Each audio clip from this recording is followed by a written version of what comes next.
Hey guys, tonight we're plunging headfirst into a disgustingly filthy world where royalty stands knee-deep in the caked mud of months without a bath, slathers their faces in lead as thick as rotten bark, and wears towering nests of hell teeming with millions of lice.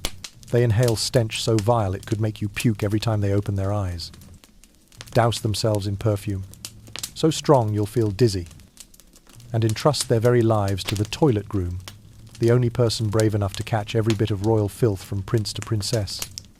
10 horrifying habits, so extreme you wouldn't survive a minute. Yet they endured them out of superstition, power, and a twisted code of appearance above all. So, before you get comfortable, take a moment to like the video and subscribe, but only if you genuinely enjoy what I do here. Drop a comment telling me where you're watching from and what time it is in your part of the world. Now, dim the lights. Maybe turn on a fan for that soft background hum. And let's ease into tonight's journey together. You step through the gilded doors, and in that instant, the entire space seems to tremble under the flickering candlelight. Every pearl, every silken thread, every intricate carving on the frame seems to whisper, "Welcome to the pinnacle of power."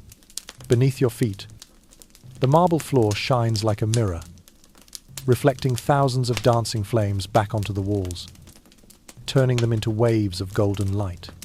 Fine Persian tapestries, woven from silk and wool, hang gently, rustling with the faintest breeze, making it hard to believe you are walking through a castle rather than stepping into a royal dream. Oh, the air here is heavy with the scent of roses, mingled with amber's sweet warmth.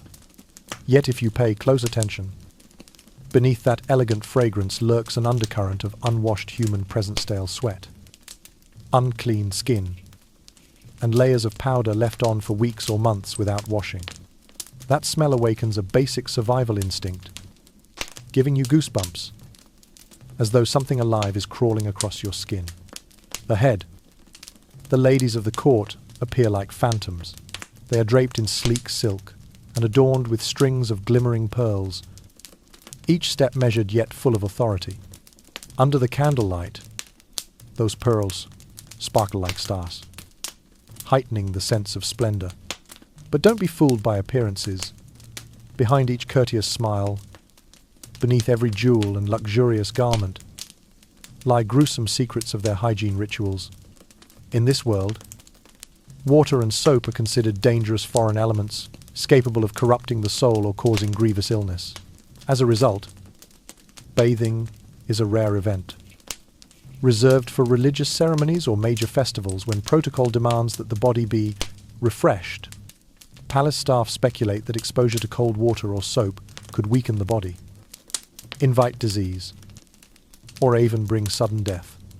Thus, for weeks, sometimes months, people live in the same garments, wearing the same oils or powders, and enduring the same persistent stench beneath their silken robes. You draw in a deep breath, bracing yourself against the discomfort to savor this regal ambience. At first, that breath carries a hint of ceremonious allure, but as the air fully fills your lungs, you register the full fragrance. Precious perfume mingled with sweat, mixed with flaking lead-based makeup like paint peeling off ancient walls. Your eyes water, your throat dries, and you feel as if you've swallowed months of build-up trapped in every fibre of silk. The scene before you evokes fairy tales, not the Disney kind of sparkling fantasies, but a civilization that views water as an enemy.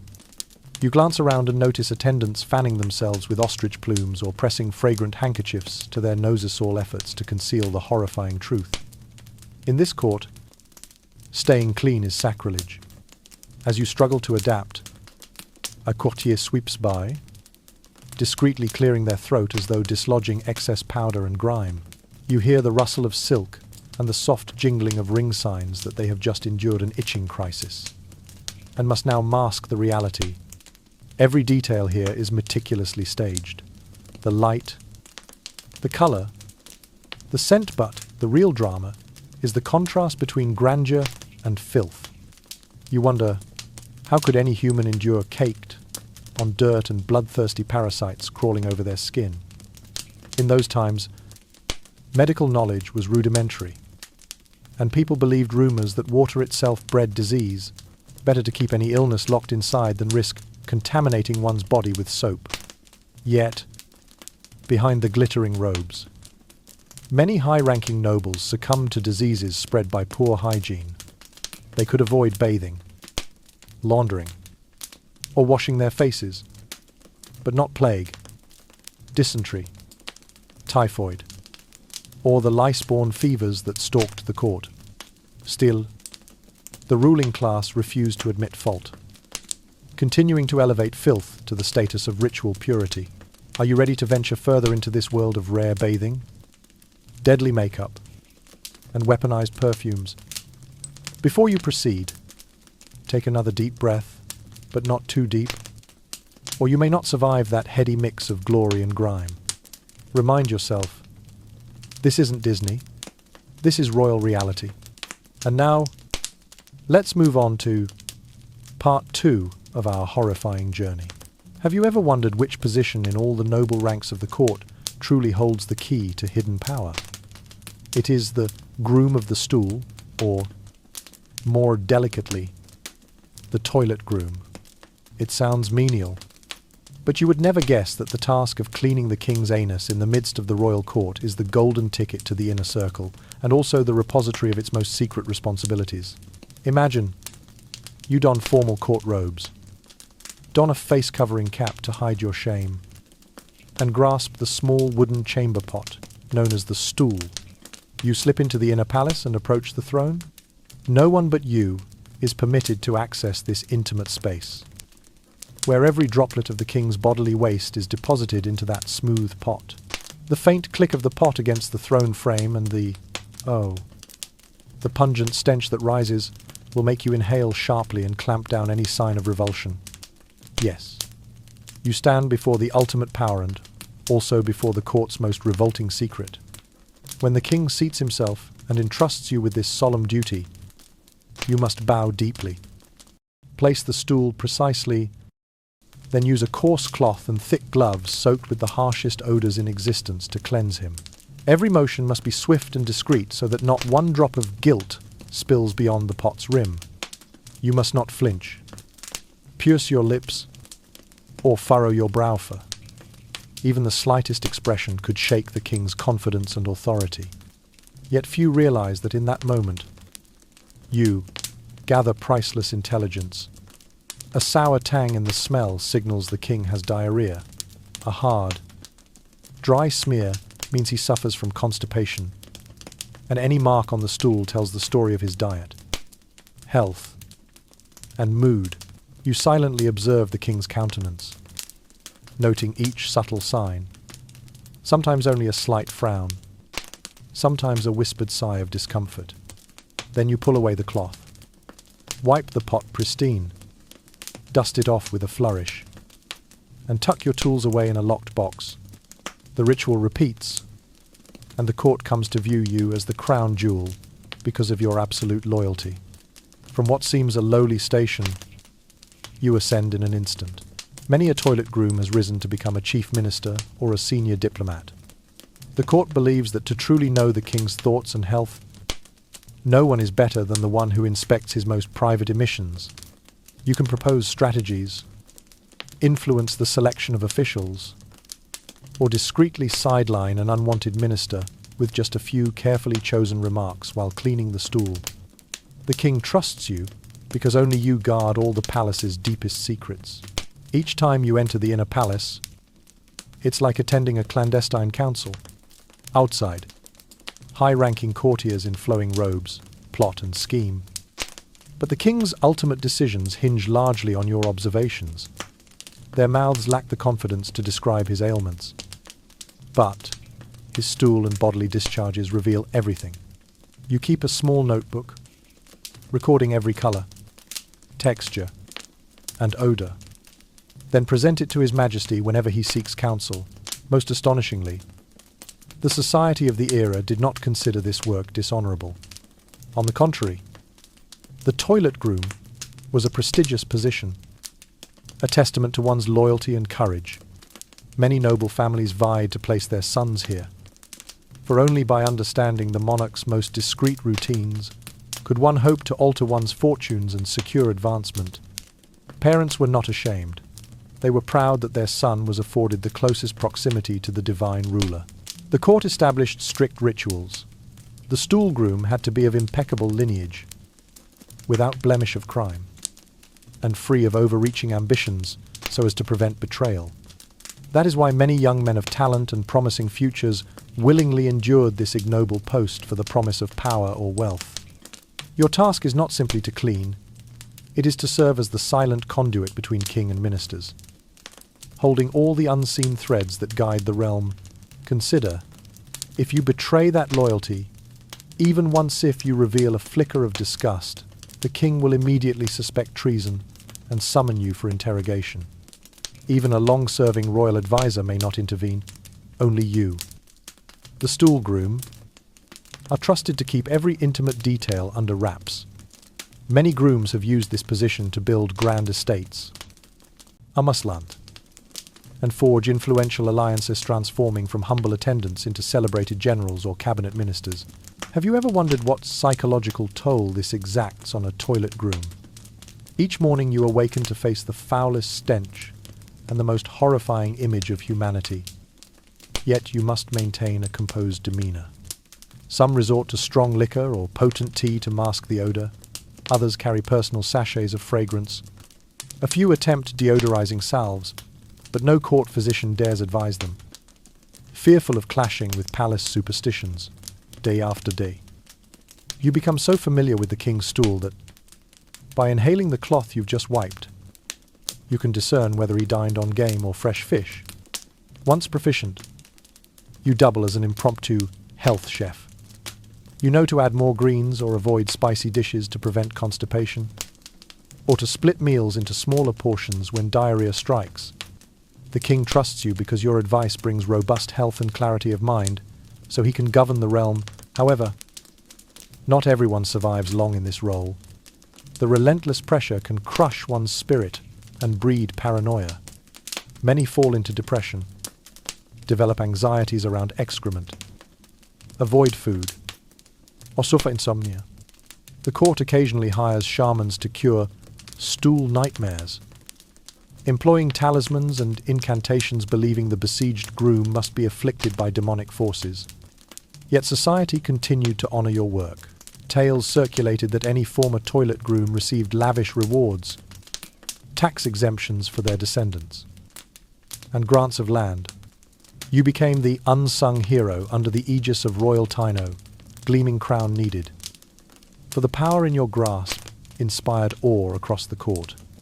And when the final stool is cleansed and you step from the inner palace, your breath heavy with the lingering scent of royal discharge, if you carry within you the kingdom's treasure trove of secrets, rumors, schemes, illnesses, hidden sympathies all rest beneath the stool's lid. Your power derives not from sword or throne, but from the one thing humanity strives hardest to conceal, its excretions. Now you understand why the toilet groom, despite the filth he endures, holds one of the highest offices in the palace. You are the silent heart that pumps the kingdom's lifeblood, guarding every secret, shaping the realm's fate, and proving that sometimes the greatest power comes from the most filthy of places. You travel back to the year 1580, entering Queen Elizabeth I's inner court as one of her most trusted attendants. The most glorious duty you await all month is preparing Her Majesty's Batha ritual that occurs only once every 30 days, yet becomes the most horrific ordeal any servant can face. Before dawn breaks, you and 20 fellow attendants carry heavy buckets of hot water from the kitchens, where embers have burned all night. Each bucket is scalding at first, but cools rapidly as it traverses the castle's long corridors. Finally, you place the large wooden tubig as a trough in the Queen's private bathing chamber. A fine linen lining is draped inside to keep the raw wood from chafing her delicate skin. You watch Queen Elizabeth I emerge, draped in a thin velvet robe, her gaze tinged with apprehension. As she slowly disrobes, layers of brocade tumble to the floor, and pearls jingle together. Her bare skin glows by candlelight, until a sudden, oh, that odor hits you. A pungent mix of rotten lead, rancid fat, fermenting vinegar, and months-old sweat. This is the effect of Venetian ceruse, lead and vinegar concoction she applies daily to whiten her complexion. Venetian ceruse is no mere makeup. It builds up year after year into a geological stratum on the skin. When Her Majesty steps into the warm water, crusted flakes of old lead slew off like clumps of paint, floating on the surface in greyish patches. You draw in a rapid, shallow breath to suppress the tang of vinegar and the metallic reek. The pristine-looking tub transforms into a murky slurry that churns your stomach and makes your eyes water. All the while, you must remain by the Queen's side, braving the indescribable stench as dead skin cells and flaking lead cascade off her body like peeling plaster. The court physician, who warned that bathing too frequently would invite disease watchers helplessly from behind a screen. The prevailing belief is that water, especially soapy water, weakens the body, triggers joint pain, or even invites fatal illness. Thus, a terrifying monthly bath is deemed preferable to the peril of washing more often. The entire procedure drags on for hours. You wield coarse gloves to push away lead buildup, while another attendant vigorously fans the vapor to keep the air breathable. Each time the water darkens, you strain to remove the scum and flax fibers, restoring the illusion of cleanliness for a moment. The only sounds are rustling linen, the swish of your movements, and the Queen's weary sighs, more like a funeral rite than a bath. This nightmare is not unique to Elizabeth I. Across European courts, noblewomen followed similar rituals. In France, Marie Antoinette staged monthly bathing soiree, simmersing herself in a linen shift, dining on pastries mid-soak, but the tub always reeked of lead and vinegar. A horror no visitor could ignore. On one occasion, you had to assist a queen laid low by fever and festering sores. She insisted on the monthly immersion, forcing you to scrape the infected flesh and lead mix from open wounds. The scene was ghastly. Yet the court refused to postpone the bath. Protocol demanded it on schedule. Regardless of agony, few grasped the psychological toll. Ash month, you toil in that fetid mixture, enduring nausea and dizziness from lead fumes. Some attendants lean heavily against the tub's rim, others go pale, gasping for fresh air. The royal physicians only sigh, powerless to counter the dogma that water is the enemy. After the bath, you dry the Queen with fresh linen towels. Then present a heavy perfume blend rose. Musk. Amberto mask the damp mustiness. The fragrance mingles with residual sweat to create a sickly sweet stench that leaves you reeling. Finally, you return the tub to storage and wrap the soiled linen in clay-lined chests to prevent bacterial spread. Once, a servant mishandled the linens, attracting rats and flies and unleashing a minor plague in the royal storeroom, causing an immediate lockdown. Despite the horror, the once-a-month bath endured for centuries with little change. Successive queens revered it as a symbol of their exalted status, impervious to dirt, too precious for water, reliant on layers of lead makeup. They embraced the pain, the itching, and the stench, believing that only through such extremes could their sacred skin remain untainted. This tale of the royal lady's monthly bath is not merely a relic of superstition in the Middle Ages and Renaissance. It reminds us never to take hygiene for granted. Today, with modern plumbing, soap, and hot water, you simply step into a warm bath. Rinse away fatigue and odors, but the nobles of old paid an unimaginable price, excruciating discomfort, chronic lead poisoning, and the terror of being branded unclean for bathing too often. As you leave Queen Elizabeth I bathing chamber, Stepping through the heavy doors, the scents of rose and amber cling to your robes. Yet you know that behind the splendor lies the horror only a royal servant truly comprehends. This month's ordeal is over, but next month, the dreadful ritual will repeat. In a world without soap, where power and hygiene are eternal adversaries, standing forth in the top 10 hygiene disasters, the lice plague, a nightmare of crawling vermin. You arrive at the court of James I, where the English king, forsaking bathing nearly all summer long, unwittingly turned his splendid palace into a gigantic lice nest. Millions of lice, fleas, and ticks infested every upholstered chair, every silk drape, and every piece of royal attire. The moment a noble approached the throne, within minutes you could hear the maddening scratch of frantic scratching echoing through the halls.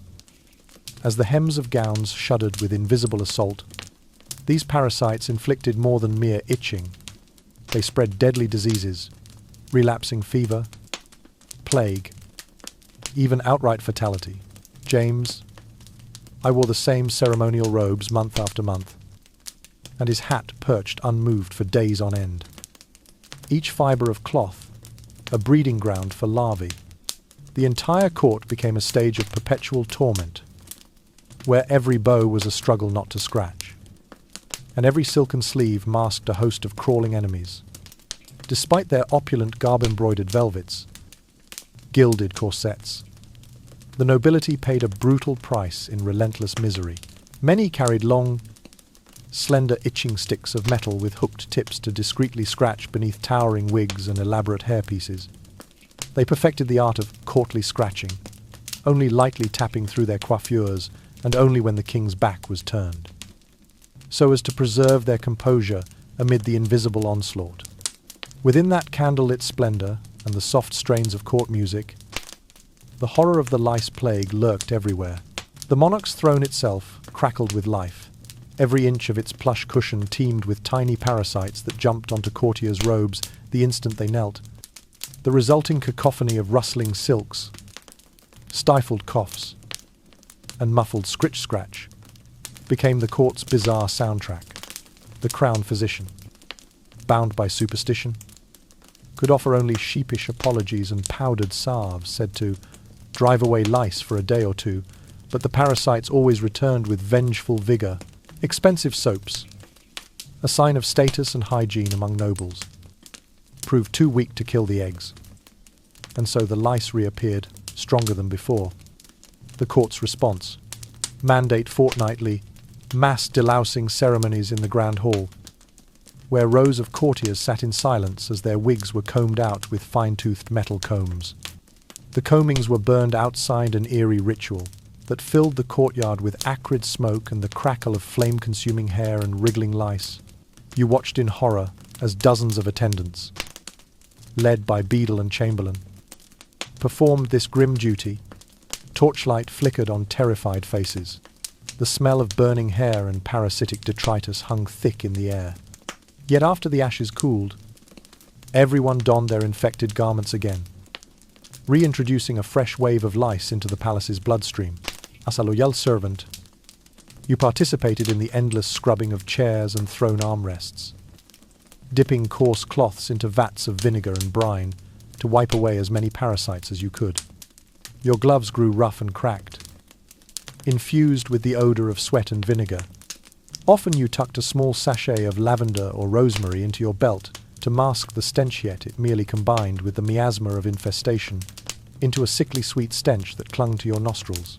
Courtiers whispered tales of young princes whose laughter turned to tears when lice crawled into their eyebrows and lashes, causing swollen, itching eyelids and eye infections.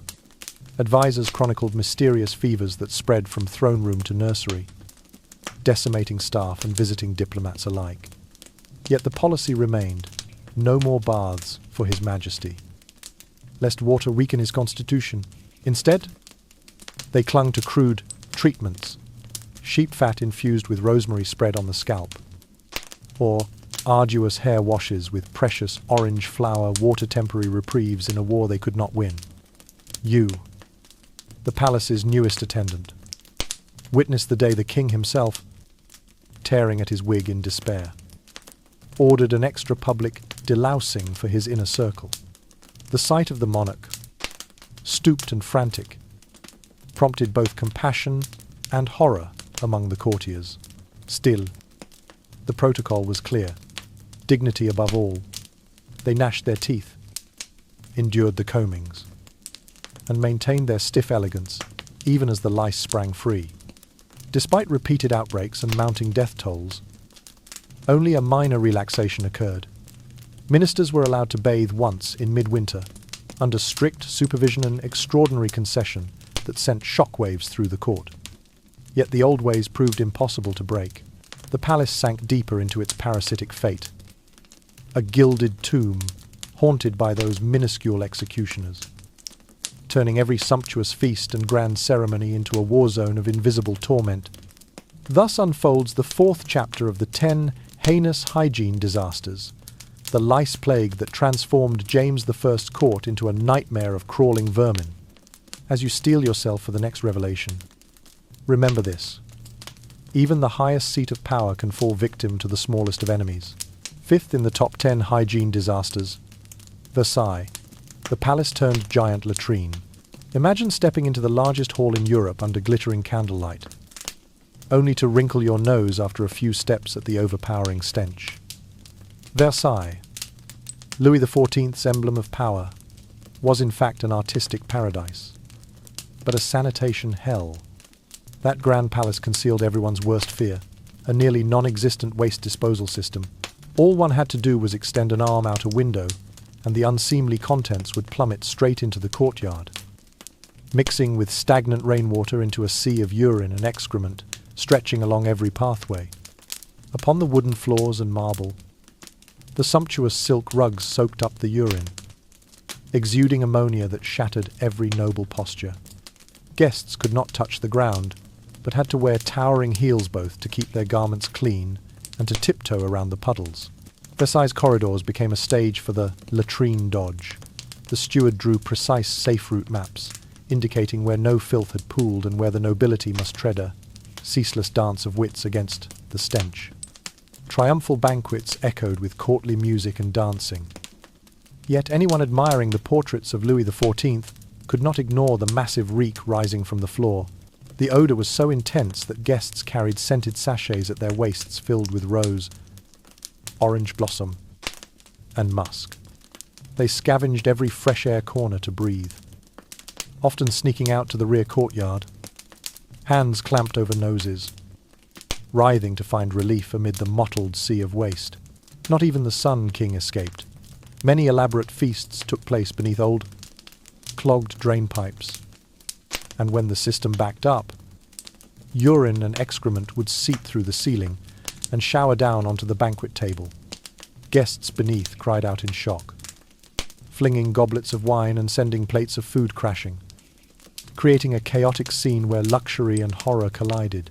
All palace staff, from eunuchs and chambermaids to guards and footmen, lived amid haze of fragrances and puddles of filth without respite. They moved with circus-like agility, balancing on high heels to avoid sinking into the muck. Young princes and princesses turned the puddles into a survival game, dodging and weaving in playful races, while adults forced themselves to maintain decorum so as not to bring disgrace upon the crown. Why did Louis XIV not improve sanitation? Partly because he feared that water, soap, and drains would disrupt the palace's solemn grandeur and ruin its artistic composition. The royal engineers never rebuilt the waste system, and the architects prioritized the terracotta garden, fountains, and outdoor theatres instead. They believed Versailles' majesty alone could disperse any odour, relying solely on fragrances to suppress the stench. But perfume proved a double-edged sword.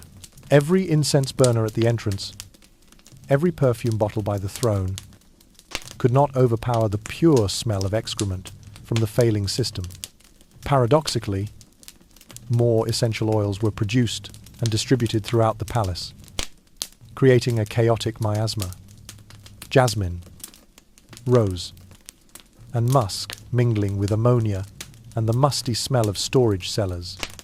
Endless parades and courtly balls became survival trials. Nobles twisted their bodies to avoid puddles while still managing to glide through the waltz, never letting a misstep be seen by the master of ceremonies or the queen. The clicker-clack of heeled shoes on the damp, glossy stone merged with ragged gasps as guests fought the overwhelming odour. The result was rampant disease, typhoid, bacterial diarrhea, dysentery. These waste-borne illnesses spread through the court and neighbouring villages. More than once, Louis had to postpone audiences with foreign sovereigns because his guests fell ill, tarnishing the image of Europe's civilized capital. The royal medical staff immediately recommended sanitation distancing, install a few waste chests in courtyard corners, allow attendants to relieve themselves in private alcoves, then wait for cleanup. But such stopgap measures were useless against the thousands surrounding the monarch. The tragedy even affected gardeners and masons, who had to tend flower beds and prune hedges, sometimes wading through filthy puddles to water plants. They developed a strange mud-stepping skill, hopping on gravel, walking along makeshift planks to avoid plunging into the foul stew.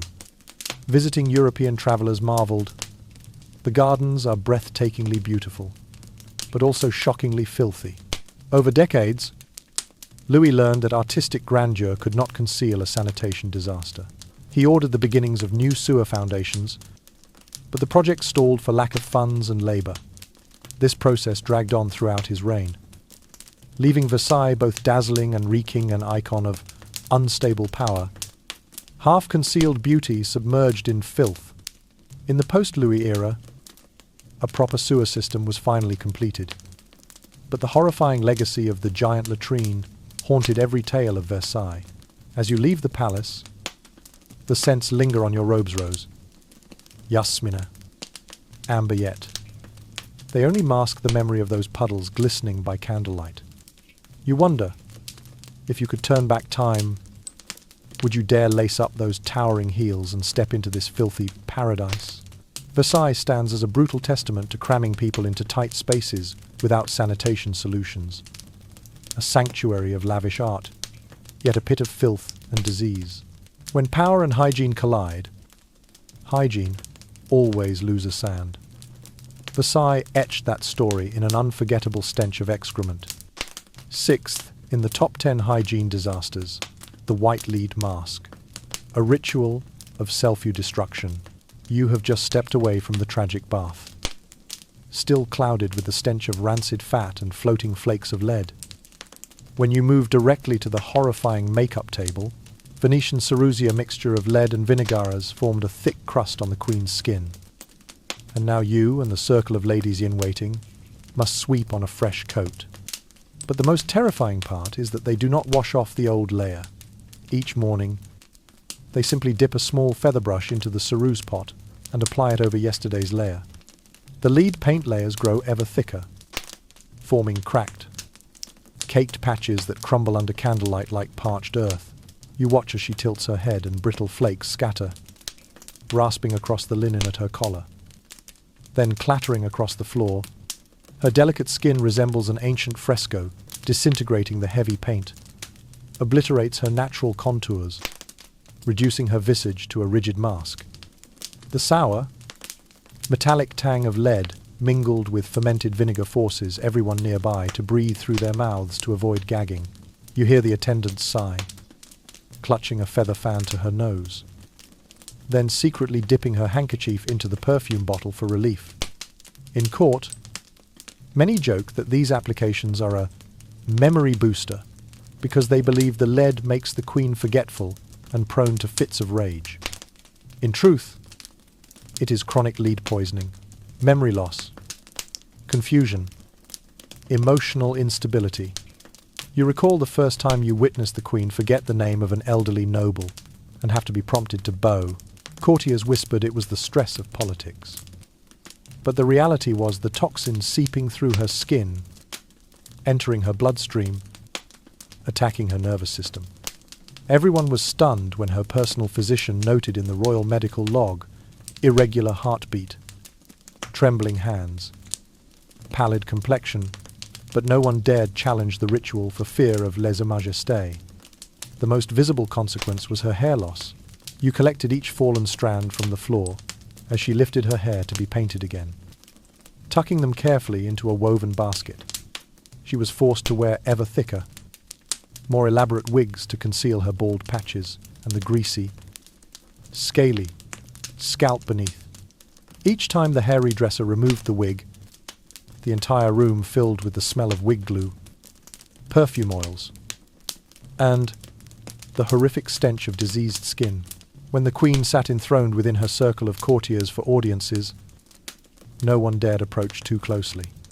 Leader perfume, the hybrid odor of lead, vinegar, fragrance, and sweat forced them to bow only at the edge of her train. Never stepping nearer, they exchanged polite words and then retreated at once, gasping for fresher air.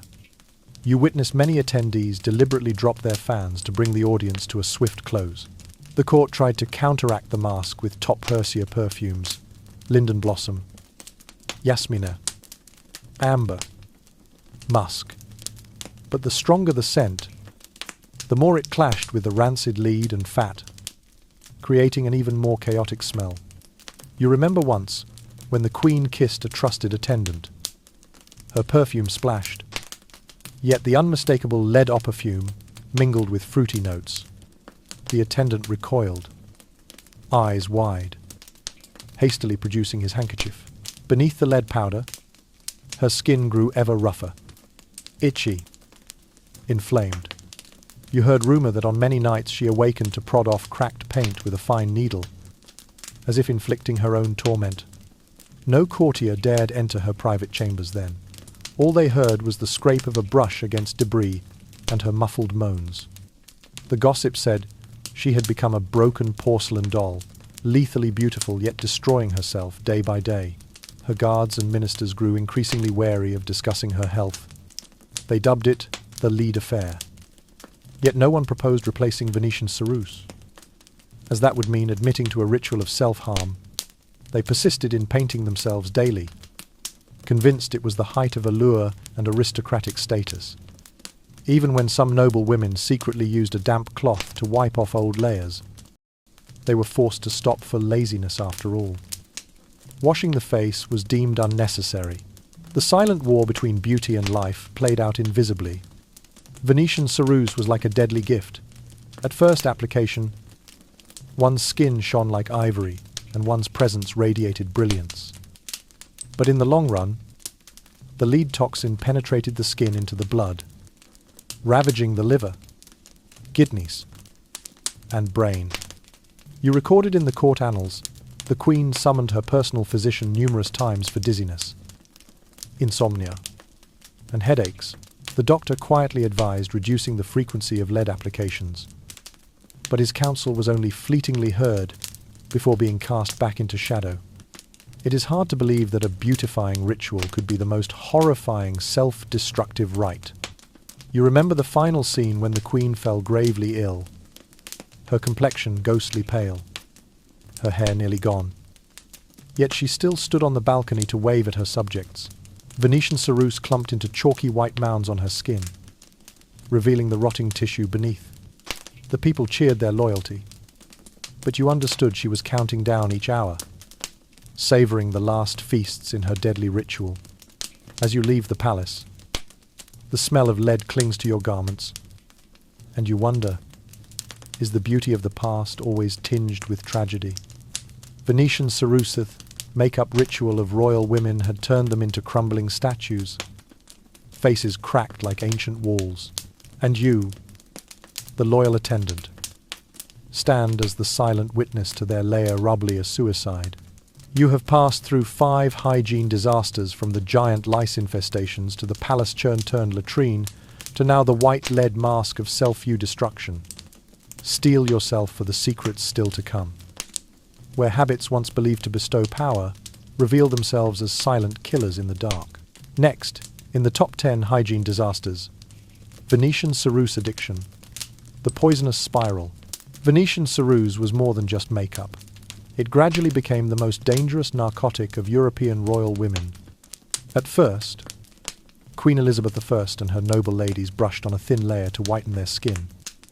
But over time, the lead layer grew thicker and thicker, like taking a small daily dose of poison, until cessation became impossible. The powder lead mixture with vinegar hardened like paint, applied to the skin as a ruthless mask of power and beauty. Each morning, the court's women awakened with their faces coated in chalky white flakes, then wetted on a fresh coat of ceruse without washing off the old one. The result was a heavy mask of lead that stiffened and ached their necks. Many ladies complained that their neck felt tightened by an invisible rope, accompanied by chronic headaches every time they donned a towering hat or elaborate wig. Yet instead of stopping, they piled it on to conceal cracks and creases. The damage went far beyond the skin's surface. Lead penetrated through the skin into the bloodstream, attacking the liver, kidneys, and brain. The court records detailed signs of poisoning, gum bleeding, leaving dark red stains on wine goblets, hair falling out in clumps whenever brushed, skin wrinkled like a shriveled apple. Yet no royal physician dared forbid the ritual, enthralled by the pale allure of the aristocracy and silenced by its power. Gradually, Venetian ceruse transformed queens into decaying wax figures. Their faces lost all natural contours, replaced by opaque white lead crusts, flaking like the bark of a long-forgotten tree. Each time courtiers bowed, the flakes crackled down like snow, shattering the myth of regal beauty. Still, the women dared not break the cycle. Every crack was simply filled in with more lead, thickening the cruel drama they themselves had scripted. Many palace attendants recorded in diaries, makeup became a horror ritual.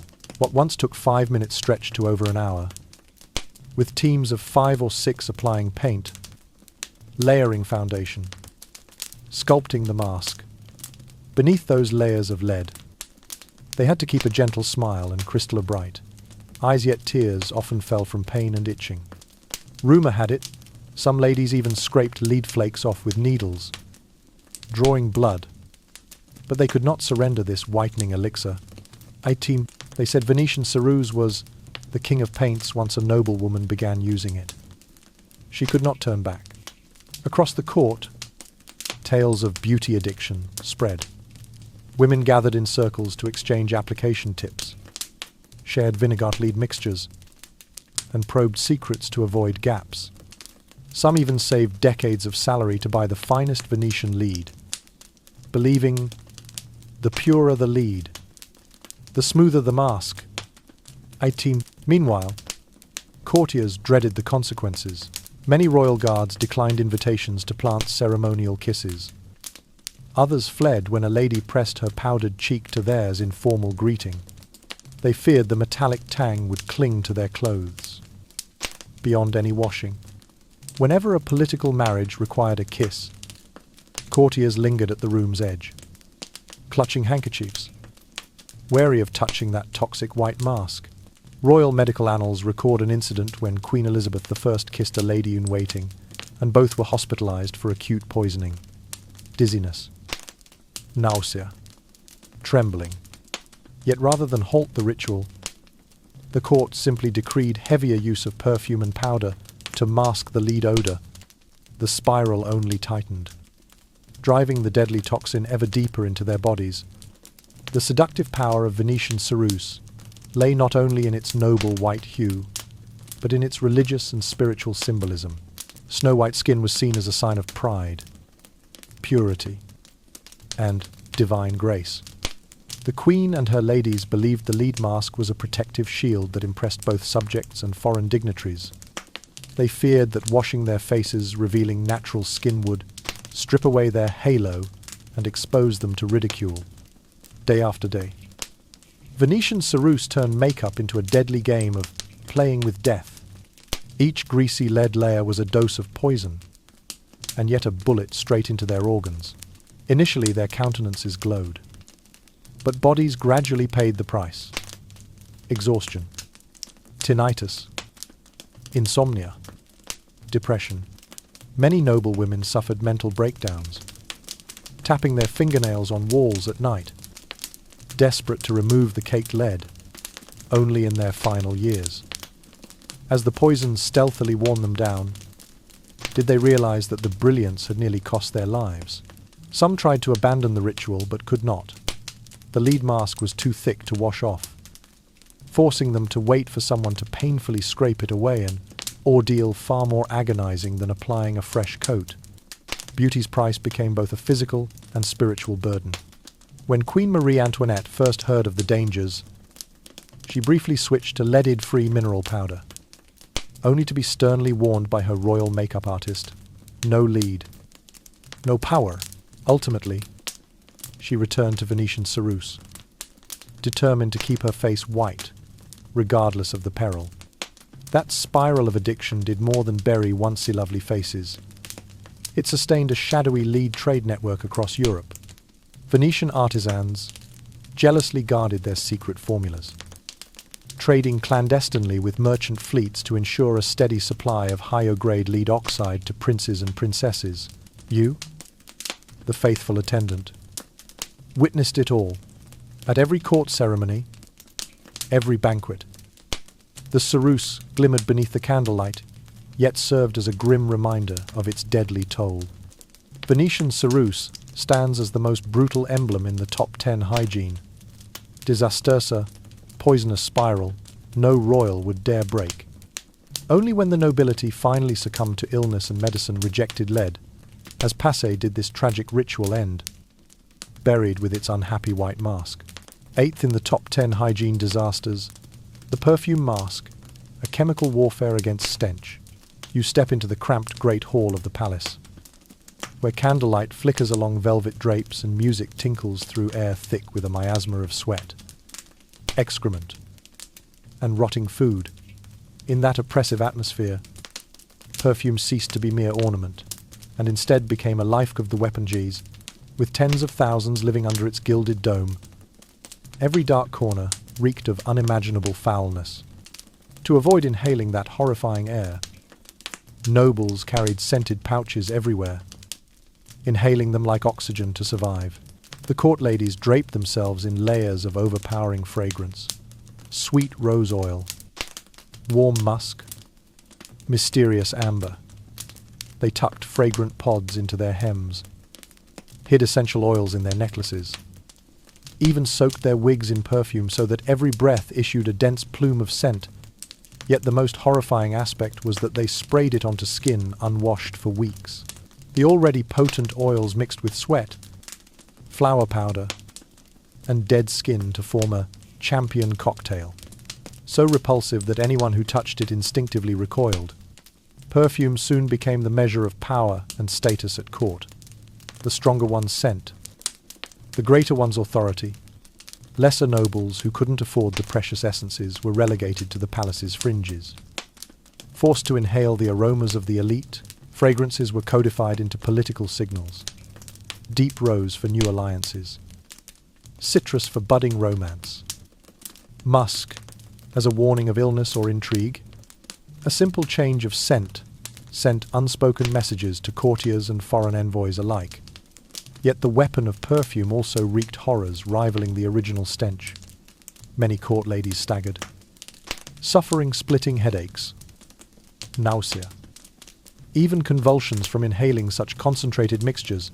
The court employed aroma masters, skilled artisans, crafting the most unique perfumes, yet utterly indifferent to safety. They obsessed over raw materials from precious frankincense resin to pure myrrh, so long as they could overpower the palace odor. That fragrance became the most visible battleground, where every breath was a dueling strike of scent against stench. During formulation, these sorcerers of scent believed the stronger the perfume, the more the flesh odor would be extinguished. They imported Bulgarian rose oil, Tajik musk, and South American amber, blending them into potent ethanol.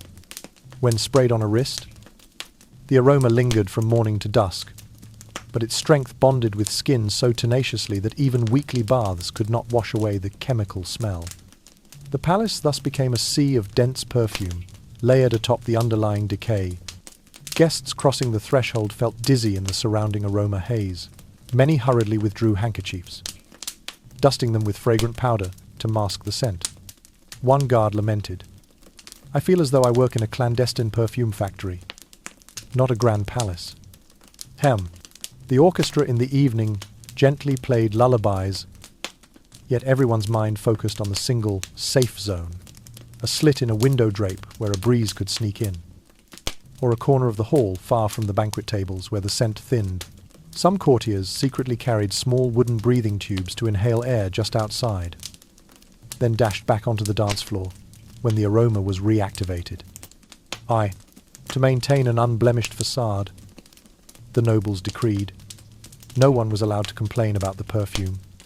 Anyone daring to call it stinky was branded disrespectful, even forced to leave the feast, clutching a bottle of essential oil to apply on their way home. They avoided mentioning foulness under any circumstances, for to do so would shatter the illusion of power. In the inner chambers, some ladies of the court installed scent walls, a network of aromatic sachets encircling private rooms. Tiny pouches filled with dried flower powder and oils hung from bed frames, so that parting the drapes unleashed a downpour of fragrance. Yet the irony was that perfume mixed with sweat only intensified the odor, sometimes overwhelming, even the foul smells prompting the ladies to fling open windows in haste. Commoners outside the capital hearing tales of Versailles were astonished. "It's like an ultimate scenty spraying machine, but the air inside is suffocating." Many visitors upon first entering the palace recoiled, retching for a draught of fresh air before mustering the courage to step into its splendor. The palace's river of perfume also carried a torrent of health consequences. Typhoid, chronic headaches, allergic rhinitis, facial muscle spasms. The list of ailments read like Versailles' own dark chronicle. Royal physicians recorded, patients overexposed to essential oils weaken rapidly and descend into mental turmoil. Yet the court continued to rely on chemical warfare rather than sanitation, believing perfume is the only way to survive. Only when the court installed a few mechanical fans to exhaust air did conditions slightly improve.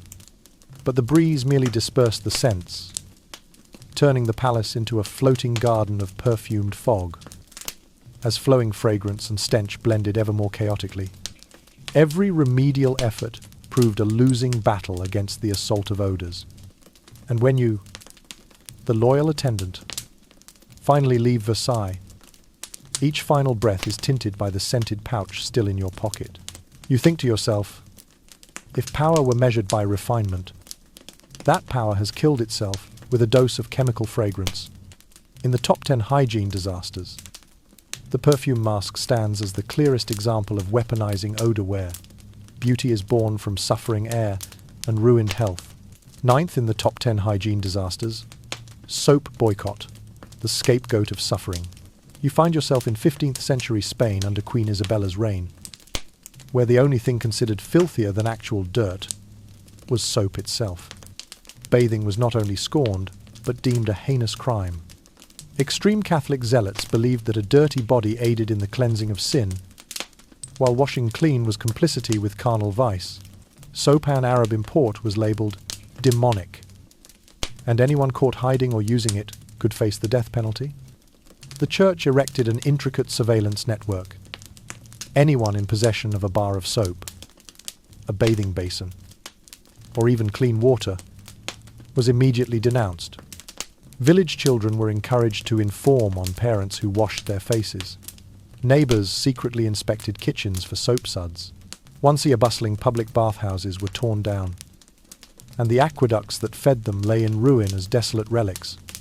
There was nowhere left to wash one's hands or feet. And gradually every bathtub disappeared from the city centre. This policy did not spare. Only Spaniard sit was forced upon indigenous peoples of the Americas. After the conquest of Granada, when Catholic rule was cemented, both Muslim communities and recently arrived native tribes in Cuba and Mexico were compelled to abandon their daily bathing customs. They were forbidden to bathe lest they commit heresy. Thousands of natives, accustomed to washing for health, were forced to live unwashed by royal decree. The result was a devastating outbreak of disease. Malaria, typhoid, cholera swept through entire communities. Collapsing civilizations. Indigenous medical knowledge rich in hygiene and epidemic prevention was cast aside as satanic residue. Religious authority crushed reason. People believed that bodily suffering living in filth and disease was the true path to heaven. Clerics preached that anyone who dared to wash their hands before communion would insult the divine. The regime established a sanitary inquisition, inspecting every home weekly. Anyone exhibiting a hint of being too clean was summoned to the tribunal, forced to kneel, surrender their soap, bow their heads, and endure sermons on the sins of cleanliness. Every copper basin, wooden soap chest, and water spigot was seized or destroyed. The scent of mildew and soap vanished, replaced by damp rot and smoke from bonfires of burned aromatic woods. The city air grew stifling. People dared only to scoop water to rinse off mud, never to lather with soap.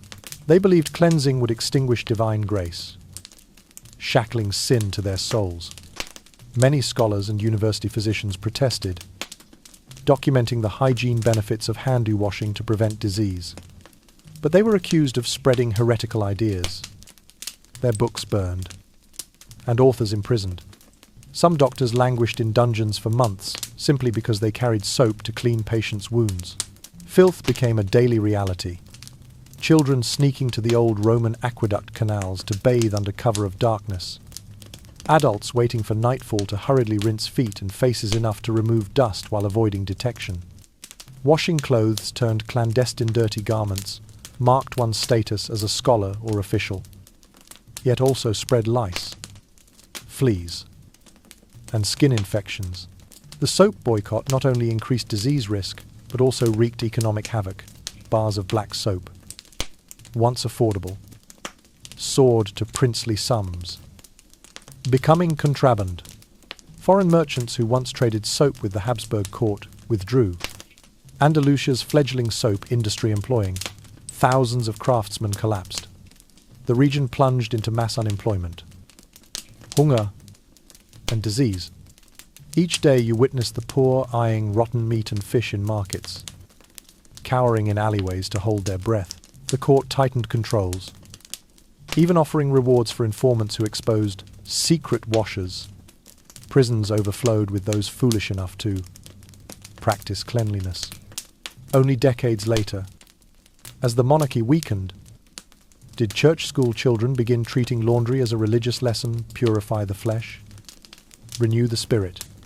Yet the brutal legacy of the soap ban remained. Its medical toll, its économique dévastation, its social trauma, and the haunting obsession that washing was an abomination. As you leave historic Spain, passing row upon row of houses where children furtively rinse clothes by crumbling sewers, you ask yourself, how many lives and how much reason did religious power sacrifice to uphold superstition? Soap boycott. The scapegoat of suffering is the darkest warning that when faith subjugates reason, hygiene and health will always pay the price. 10th in the top 10 hygiene disasters. The milk bath. Kindness laced with death. Can you imagine that a milk bath was once seen as a symbol of luxury and healing? Yet for Count Platon of Hanover, it became the cruelest pain relief. Afflicted by syphilis, he ordered his servants to collect every jar of spoiled milk, chill it, and pour it into a wooden tub. It was believed that lactic acid and milk proteins would soothe ulcers and promote skin regeneration. Each time Platon soaked in that bath, his bodily fluids mixed with the sour milk created a pungent stench. But he still appeared serene, murmuring prayers that he was being reborn. When the bath ended, the thick layer of floating milk curds was not discarded. Instead, the Count had trenches dug across the courtyard, letting the curdled milk stream through the gates into the marketplace. The poor received bowls of this blessing milk, ladled out to accompany the rice porridge they cooked. Children gambled around, drinking the unboiled curd, convinced it was a gift from heaven. Unbeknownst to them, The milk carried bodily fluids teeming with syphilis spirochetes, plague bacilli, or anthrax spores from diseased cattle on the Count's estates. When the poor drank it, cooked it into soups, or fed diluted milk to infants, pathogens spread faster than invading armies. Even simple potato soup mixed with milk curd became a deadly potion. Within days, villagers writhed in fever, swollen glents, ulcerating skin, and organ failure. Corpses piled up in alleyways, coffins in constant short supply. Yet Count Platon smiled behind his mask of generosity. He believed he was performing a noble deed, leftovers for the needy, he proclaimed, though no one dared ask about the curd's origin. The court focused only on spectacle. Every week it staged a gospel milk distribution, inviting counts and countesses to watch milk cascade like a sweet waterfall. People queued for their bowl, ignorant they were consuming disease. At the palace infirmary, the royal physician recorded that the milk bath offered temporary relief. Ulcers eased and Platon's pain subsided for a few hours. But medical treatises were forbidden to leave the palace, and no one dared expose the long-term harms. Courtiers spoke only of temporary remission, while the cause of rapid relapse remained suppressed. The catastrophe spread to estate workers. Carriage horses and plough oxen trudged through dried milk curds. Gardeners then used the rancid milk streams to fertilize flowers and crops. Layers of curd accumulated at tree bases, fermenting in the soil and injecting pathogens into vegetables only, to return to royal tables and peasant potlatches alike. A horrific cycle, from the Count's diseased skin to the blessed bowl, back into the bodies of both rich and poor. The royal physicians descended into confusion. They urged the Count to boil the milk before bathing. But he refused.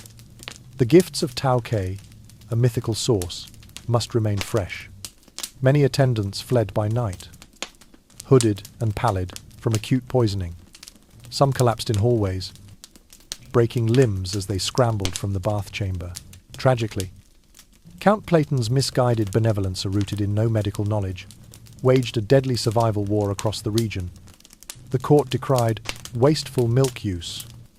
Yet no one dared oppose the Count's authority. He wallowed in disease while flaunting charity, and the poor died by the dozens. Each night, you silently watched the noble pour out milk like a blessing, while beyond the gates the anguished cries of children echoed. The contrast of splendor and horror made you laugh hollowly. Kindness mixed with death, poured into bowls that none realized were cups of poison.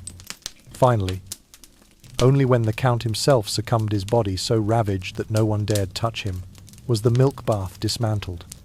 Curd remnants clogged the pipes into a mottled white sludge. No one approached. The disease was left to decompose over time. The ruins of that milk tub later became an incense smoke memorial, a body with no bones and no wash. One lesson seared into your mind: unwitting kindness, without basic medical understanding, can be the deadliest poison of all. The milk bathance, a luxury symbol, became a mass grave for its recipients. In the top 10 hygiene disasters, it stands as the most horrifying proof of how charity and destruction can merge. Special section in the top 10 hygiene disasters: the horror of hair and its parasite ecosystem. Did you ever think the towering hairstyles of court ladies were merely symbols of nobility and fashion? In reality, behind that magnificent spectacle lurked a horrific ecosystem where countless parasites lived, bred, and thrived. To sculpt these styles, a mixture of beef fat or buffalo tallow crude, unrefined, and intensely foul, was smeared onto the hair. Beneath that slick layer, lice, nits, and mites found the perfect food source, clinging to every strand. The styling process could last 6 to 8 hours or more, while teams of hairdressers pinned, brushed, wrapped ribbons, and added precious ornaments. But once complete, the towering hairpiece often remained in place for weeks, even a full month. During that time, parasites roamed freely. lice, fed on dead skin flakes and grime, trapped in the fat, creating a crawling network of life only insiders could ever imagine. Each noble woman carried a finely crafted head scratcher, a metal, ivory, or silver tool, etched with delicate designs, the sole instrument for relief from ceaseless itching. They hid it closely, using it only in secret during court rituals, lightly scratching when the king paused the salute, tapping the scalp gently to avoid disturbing the elaborate wig. One aggressive scratch could send shards of hair flying and expose thousands of lice fleeing in panic enough to terrify both sovereign and court. Under the heat of candles and the spray of perfumes layered atop the hair, the fat rapidly turned rancid and gave off a pungent stench. That odor spread through the great hall, forcing courtiers to stand in windy spots to avoid direct contact. Many hairdressers who tended the court's coiffures frequently vomited or grew dizzy from inhaling the rancid fumes and parasite droppings.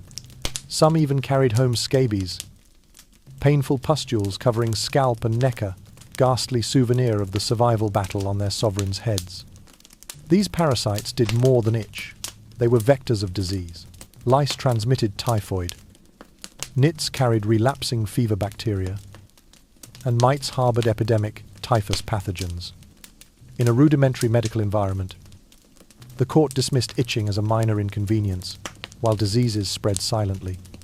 Many noble women suffered chronic insomnia and inflamed corneas when lice crawled into their lashes, causing unbearable itch and infection.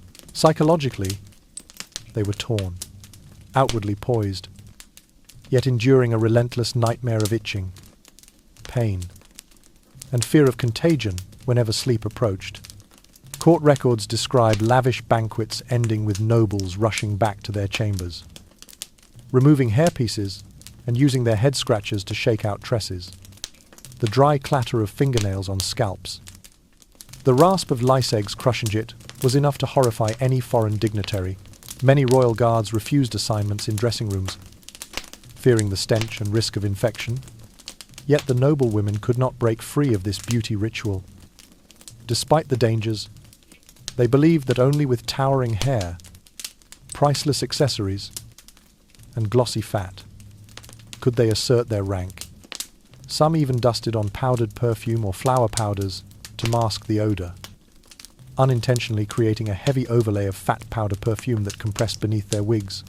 They imprisoned themselves in an ecological trap where parasites were perfectly sheltered, so long as no one glimpsed the true filth. The mental toll on these court ladies became severe. Agony from itching, anxiety over disease transmission, and neck strain from hours spent bowed before the throne. They struggled to remain composed before courtiers and foreign guests, while their scalps trembled with constant spasms.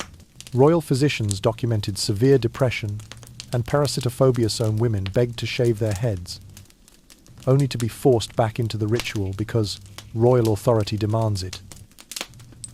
And an unexpected threat added horror: ants and cockroaches, drawn by the fat and fragrance, invaded each hair mound to nest.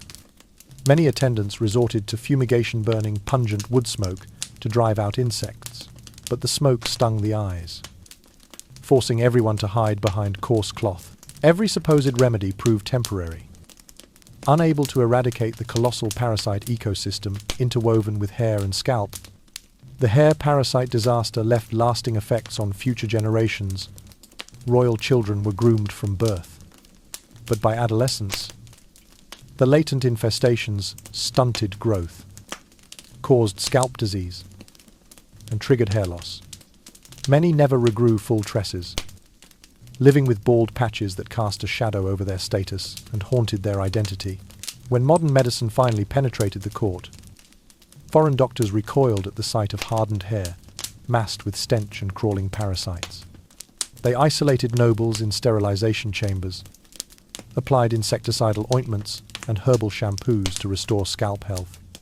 But many women, accustomed to their infestation, regarded lice as immune boosters and refused treatment. In the end, only when the dynasty fell and towering hairstyles were deemed passé, did the great hairpieces fade away. Metal lice combs, soapy shampoos, and herbal baths emerged as hallmarks of civilization. Yet the wounds of that painful past endured. The once transcendent hairstyle survives only in antique portraits. A tragic reminder that when power is placed above health, a parasite ecosystem can transform glory into personal hell. You, the loyal attendant, to leave the court carrying the smell of rancid fat, smoky incense, and dreadful memories of millions of creatures crawling on your head. Each time you dream of those lofty styles, you awaken itching unconsciously, knowing no beauty is worth the price paid by the hands permanently grasping that tiny head scratcher. The absurdity of aesthetics, enslaved by toxic beauty. The discreet hygiene rituals of the court reveal how easily aesthetics can become a self-destructive rite. From coating the face in white lead, to sculpting hair into weighty death towers, to smearing toxic fat on one's scalp, each practice sprang from the same desire for immortality and control over one's image. The nobility endured pain, disease, even death, all to preserve a flawless appearance. This absurdity turned into an unwritten law. No bathing, no hair washing, no facial cleansing yet. The skin must remain chalky white. Hair must be elaborate, and soap was a crime. When commoners fell ill from lack of hygiene, the court blamed bad airs or individual sin, and dared no one speak of the true tragedy. Under flickering candles and heady clouds of fragrance, the world's most powerful lived amid horrendous filth. Aesthetics became chains, trapping them between power and squalor, a deadly game where beauty equaled poison, behind ornate masks of white lead. The toxic nature of their cosmetics attacked their bodies and minds. Hair glazed in rancid tallow and matted with parasites bowed like heavy crowns. Yet no one dared question the spectacle. Soap simple. Life-saving soap was abhorred as heresy. Water, the very source of cleanliness, was shunned as if it were the poison itself. When townspeople perished from untreated disease, the court refused to take responsibility. They accused the poor of moral failings and left whole villages to die. Meanwhile, nobles paraded in their painted perfection, immune to the world's suffering so long as their powder remained uncracked. Every flourish of powder, every towering hairpiece, was a fearful assertion of rank. Those who could not abide the style were excluded, banished from the circle of power. A single day of dull skin or collapsed curls meant one's authority would crumble. Many ladies lay awake at night, dreading dawn's preparations, fearing they might misapply the mask or fail to secure a single hairpin. Their paradox was cruelly complete. They believed that enduring the agony of lead poisoning would grant them eternal beauty. Flakes of cracked paint were hailed as artful expressions of time's passage, while beneath the mask their flesh rotted. Memory failed, nerves frayed. Though no one dared speak against royal decree, the court's doctrines made aesthetics into divine right. The populace learned that to grasp power, they too must suffer for beauty. Meanwhile, the extravagance of perfume, milk baths, white lead, and greasy hair was elevated into law. Noble gowns shimmered with priceless materials, even as lice crawled in their seams, and lead dust sparkled beneath their collars. The court claimed these visible charms protected their rule, concealing sins and schemes. Yet beneath that gilded facade lay disease-ravaged bodies, infested scalps, and souls under constant siege. Each morning's salute was followed by a covert scratch, a desperate attempt to quell relentless itching and bacteria. No one escaped the taboo of soap. Bathing became an act of treason. A single remark about cleanliness could trigger shame, exile, or worse, the queen herself was said to carry a scented handkerchief at all times, to mask the stench of her own neglect. Beyond the palace gates, villages reeled under epidemics. The court staged benevolent spectacles milk baths. Perfume distribution. Powder a blanching ritualsto distract from its failures. Newsreels of opulent ceremonies circulated far and wide, obliterating any hint of the real horror. Thus, reason lay buried beneath layers of paint and powder. Aesthetics had transformed into iron shackles, binding body and mind. Every beneficial hygiene practice was recast as a transgression. To exist within that glittering illusion, one had to become a puppet, a cog in a power-driven machine, slowly destroying oneself with each cosmetic stroke. When you, once a silent witness to those grim pageants, depart the palace, you carry with you the haunting aromas of rancid fat, burning incense, and the memory of millions of creatures crawling upon noble heads. Each time you recall those lofty coiffures, you awaken scratching your scalp in fear, understanding that no beauty is worth the toll exacted by hands forever clutching a hidden scratcher. The traces of white lead clogging pores and the clumps of rancid fat matted into hair were not merely concerns of skin, hair, or stench. They constituted a silent torture, destroying body and soul alike for those who sought glory. When Venetian ceruse, mixture of lead and vinegar, seeped through the skin, it slowly entered the bloodstream, gnawing away at the nervous system. Many court ladies suddenly became confused, nearly completely forgetful, unable to recognize friends or court musicians, and instead erupted in uncontrollable fits of rage, screaming wildly, or even attacking attendants over a single misaligned powder stroke. Meanwhile, the parasite network hidden within those towering hairstyles inflicted a horrifying itch. Lice, nits, and mites crawled across the scalp, biting and drawing blood beneath the skin, causing countless noblewomen to endure endless sleepless nights. They endured the cold sting of their fingernails as they scratched raw flesh until dawn, then rushed to the dressing chamber to conceal the fresh welts. Day by day, their health deteriorated, pale, gaunt, trembling limbs yet, they still knelt before the throne. On top of that, the mixture of rancid fat and overpowering perfume became a death fragrance. Many attendants clamped hands over their noses whenever a noblewoman passed, while the ladies themselves forced shallow breaths, hastily spraying additional floral oils from their handkerchiefs. They complained in secret, "I'm terrified by the smell of my own hair. Each breath of this mix makes me nearly faint." Yet, despite the nausea and headache, they dared not relent. For the royal visage, the shield of their power was more precious than life itself. The palace physicians, sworn to heal, found themselves bound by court decree. They were forbidden to propose basic measures such as regular hair washing or bathing. Instead, prescriptions consisted solely of more perfume, and activated charcoal claimed to neutralize odors while never addressing the root causes, lead poisoning or parasite infestation. The stronger the scent, the harsher the headache. Charcoal, though it absorbed smells, left the scalp even drier and cracked.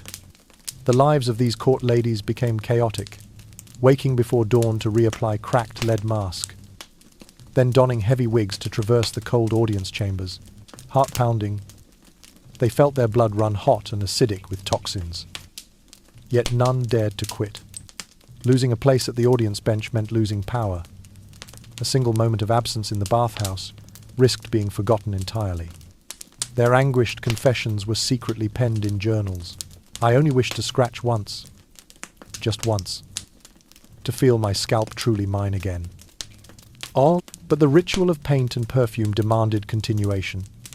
The fear of losing their halo of perfection eclipsed any unbearable pain. By the end of their lives, many court ladies succumbed to severe debilitation, progressive memory loss, emaciation, blurred vision, and irreversible skin damage.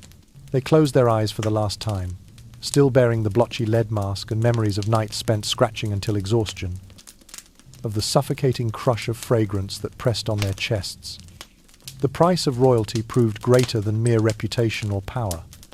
It encompassed life itself, one's sanity, and human dignity when lead and rancid fat became beauty's secret. Those who once stood atop the pinnacle of glory paid with their health and souls a debt that can never be repaid. Finally, across the centuries, the bizarre hygiene rituals of European royalty transformed humanity's most basic need, cleansing the body into a dangerous ceremony that cost millions their health, their happiness, and even their lives. Yet today, when soap, clean water, and sewage systems are the bare minimum, this story still carries a profound warning. Never allow aesthetics or personal branding to become shackles that sacrifice your physical and mental well-being. First, we can learn the indisputable importance of personal hygiene. Regular bathing prevents the buildup of bacteria, viruses, parasites, and toxins. Washing your hands with soap is one of the simplest yet most effective measures against infectious diseases, from the common cold to global pandemics. The history of royal courts proves that when we remove cleanliness from our lives, only disaster and peril follow. Next, the tale underscores how essential it is to adjust beauty standards according to scientific knowledge and to listen to our bodies rather than blindly chasing trends. Toxic beauty, hacks from the lead mask to the milk bath to the chemical perfume mask, were all born of superstition, with no biomedical basis. Instead of following fads, we should prioritize safe, well-tested products with clear ingredient lists, and heed the advice of dermatologists and physicians. Before you apply any chemical to your skin, ask yourself, is this really necessary? And what is the true cost? More importantly, this story reminds us of the power of collective awareness and action. When a society misvalues beauty as the ultimate status symbol while ignoring healthcare and science, tragedies like these are bound to recur. Educating communities about hygiene, health, and civic responsibility is the only way to prevent such mistakes. We must promote transparent information sharing, support healthcare workers, and eliminate the stigma surrounding illness and personal cleanliness. Fortunately, in the modern world, our own palaces, from homes and schools to hospitals and offices, are equipped with water pipes, proper drainage, and clean water. Perfume is now merely an accessory, not a life-saving shield. Soap has become a trusted friend rather than a demonic substance forbidden by decree. We can breathe a sigh of relief in our bathrooms, luxuriate under warm water, and feel our bodies washed free of grime and microbes. It is my hope that this journey through history has broadened your perspective on how superstition and misplaced values once caused such suffering, yet not so deeply haunted you that you cannot sleep tonight. Turn these lessons into action. Wash your hands before eating, bathe regularly, and always choose safe products. Remember, the price for illusory power is never worth the cost to our lives and health. If you enjoy exploring lesser-known stories and wish to continue this journey through the past, please hit like and subscribe so you won't miss any new videos. Sleep well, and dream of shining palaces free from any trace of foulness.